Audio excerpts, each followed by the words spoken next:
ठाकुरबारी का काम लोगों के अंदर ठाकुर जी के प्रति भक्ति भावना पैदा करना तथा धर्म से विमुख हो रहे लोगों को रास्ते पर लाना है। ठाकुरबारी में भजन कीर्तन की आवाज बराबर गूंजती रहती है। गांव जब भी बाढ़ या सूखे की चपेट में आता है, ठाकुरबारी के अहाते में तंबू लग जाता है। लोग और ठाकुरबारी के साधु संत अखंड हरि कीर्तन शुरू कर देते हैं। इसके अतिरिक्त गांव में किसी भी पर्व त्योहार की शुरुआत ठाकुरबारी से ही होती है। होली में सबसे पहले गुलाल ठाकुर जी को ही चढ़ाया जाता है। दिवाली का पहला दीप ठाकुरबारी में ही जलता है। जन्म, शादी और जनेऊ के अवसर पर अन्न वस्त्र की पहली भेंट ठाकुर जी के नाम की जाती है। ठाकुरबारी के ब्राह्मण साधु व्रत कथाओं के दिन घर घर घूमकर कथा वाचन करते हैं।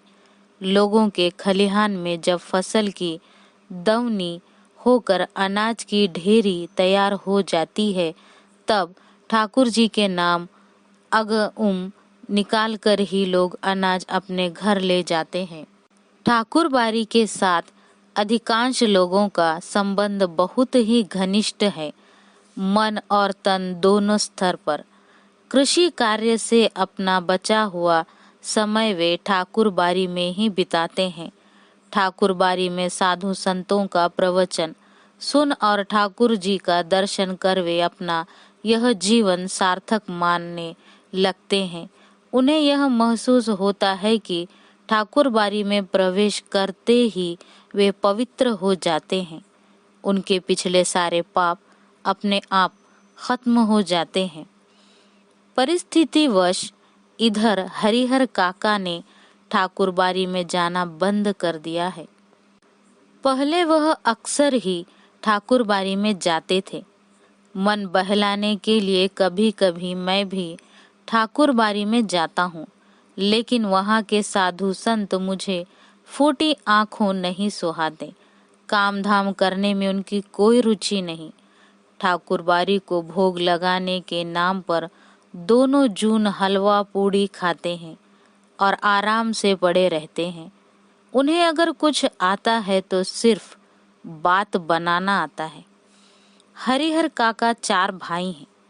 सबकी शादी हो चुकी है। हरिहर काका के अलावा सबके बाल बच्चे हैं।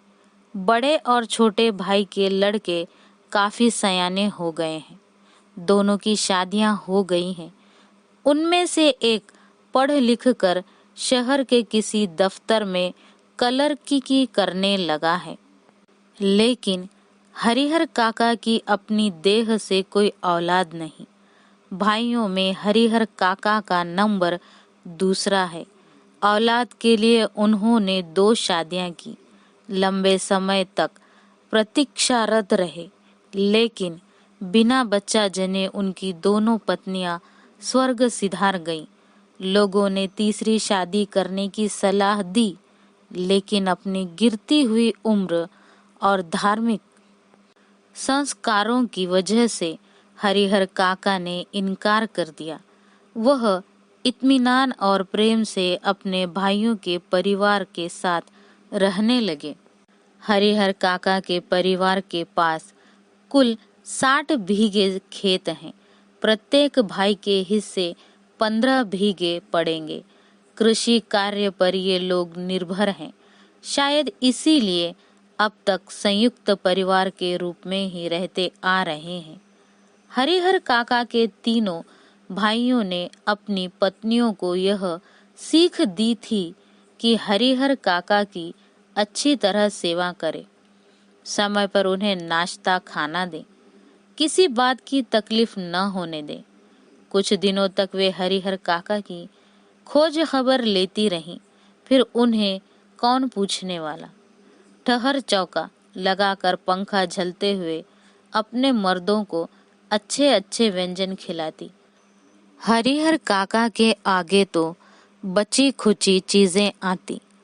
कभी कभी तो हरिहर काका को रूखा सूखा खाकर ही संतोष करना पड़ता। अगर कभी हरिहर काका की तबीयत खराब हो जाती तो वह मुसीबत में पड़ जाते। इतने बड़े परिवार के रहते हुए भी कोई उन्हें पानी देने वाला तक नहीं। सभी अपने कामों में मशगूल। बच्चे या तो पढ़ लिख रहे होते या धमा चौकड़ी मचाते। मर्द खेतों पर गए रहते। औरतें हाल पूछने भी नहीं आती। दालान के कमरे में अकेले पड़े हरिहर काका को स्वयं उठकर अपनी जरूरतों की पूर्ति करनी पड़ती। ऐसे वक्त अपनी पत्नियों को याद कर करके हरिहर काका की आंखें भर आती। भाइयों के परिवार के प्रति मोह भंग की शुरुआत इन्हीं क्षणों में हुई थी और फिर एक दिन तो विस्फोट ही हो गया। उस दिन हरिहर काका की सहन शक्ति जवाब दे गई। उस दिन शहर में क्लर्क की करने वाले भतीजे का एक दोस्त गांव आया था। उसी के आगमन के उपलक्ष्य में 2-3 तरह की सब्जी, बचके, चटनी, रायता आदि बने थे। बीमारी से उठे हरिहर काका का मन स्वादिष्ट भोजन के लिए बेचैन था। मन ही मन उन्होंने अपने भतीजे के दोस्त की सराहना की, जिसके बहाने उन्हें अच्छी चीजें खाने को मिलने वाली थी। लेकिन बातें बिल्कुल विपरीत हुई। सबों ने खाना खा लिया, उनको कोई पूछने तक नहीं आया। उनके तीनों भाई खाना खाकर खलिहान में चले गए। दौनी हो रही थी। वे इस बात के प्रति निश्चिंत थे कि हरिहर काका को तो पहले ही खिला दिया गया हो। अंत में हरिहर काका ने स्वयं दालान के कमरे से निकल हवेली में प्रवेश किया। तब उनके छोटे भाई की पत्नी ने रूखा सूखा खाना लाकर उनके सामने परोस दिया। भात, मट्ठा और अचार। बस हरिहर काका के बदन में तो जैसे आग लग गई। उन्होंने थाली उठाकर बीच आंगन में फेंक दी। झन्न की तेज आवाज के साथ आंगन में थाली गिरी। भात बिखर गया। विभिन्न घरों में बैठी लड़कियां, बहुएं सब एक ही साथ बाहर निकल आईं। हरिहर काका गरजते हुए हवेली से दालान की ओर चल पड़े। समझ रही हो कि मुफ्त में खिलाती हो, तो अपने मन से यह बात निकाल देना। मेरे हिस्से के खेत की पैदावार इसी घर में आती है। इसमें तो मैं 2-4 नौकर रख लूं, आराम से खाऊं, तब भी कमी नहीं होगी। मैं अनाथ और बेसहारा नहीं हूं। मेरे धन पर तो तुम सब मौज कर रही हो, लेकिन अब मैं तुम सबको बताऊंगा आदि।